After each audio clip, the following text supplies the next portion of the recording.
class was full as always. 15 smiling undead zombie faces. Within the class, a clique of close-knit friends. 4, to be exact. There was Aaron, a handsome young zombie of 18 years, standing at 5'9" with shiny black eyes, his skull intact and with most of his intestines still on the inside of his body. Then there is Blake. He is quiet, covered mostly by dark red and black charred skin. The burnt skin on his face really brings out his blue eyes. Sometimes one of his ears falls off, but he can still hear just fine. His original death was because of a house fire when he was 17. Liily, the leader of the bunch. A little on the short side, 5 foot, but what she doesn't have in height, she more than makes up in attitude. Liily has one red eye, a scar across her face that starts over where her left eye would be and continues to the bottom of her mouth. Lastly, there is Purple. He is a bigger guy, but very sensitive. He stands a towering 7 foot tall at 300 pounds. Purple has a stutter to boot. "Okay, class, quiet down, time to start class," said Professor Gouly. Professor Gouly is a tall, slim zombie who wears the suit he was buried in.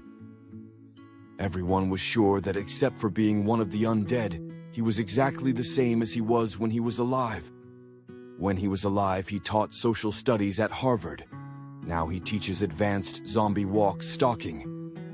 So yesterday, we covered the art of taking steps while dragging your other leg. This is called the drag and dine, Professor Gouly said. Now, if you can convince your target that you are slow and hurt, then they have time to get away. You will be snacking on their brain before they know what hit them. Note how I never look directly at my potential victim. This lures them into a sense of safety. This also gives you an opportunity to strike with the element of surprise. Aaron whispered to Blake. If they had one. They shared a quiet laugh. Do you have something you want to share with the rest of the class? Mr. Aaron. No, Mr. Gouly. It's doctor or professor. I didn't spend 4 years in Undead University to be called Mr. Thank you very much, Professor Gouly said, condescendingly. Aaron and Blake managed to remain quiet for the rest of the class. The bell rang out, letting everyone know it was time for lunch. Aaron joined his already seated friends, Blake, Liily, and Purple. Purple was enjoying a heaping bowl of mashed brains with a side of a few eyeballs. Blue, of course. Purple hated brown and green eyes. Liily was having her typical light lunch, a few fingers with spinal fluid dipping sauce. Blake was just picking off everyone's lunch while drinking type AB positive. Aaron sat down and reached into his bag and pulled out his lunchbox. Let's see what we have today. I am starving, Aaron said. Okay, we got a pair of kidneys soaked in stomach bile.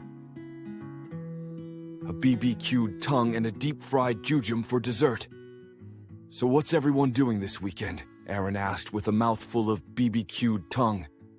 Please finish chewing before you talk. That's disgusting, Liily said while rolling her red eye. Aaron just laughed and stuck out his tongue with a piece of tongue on it and smiled.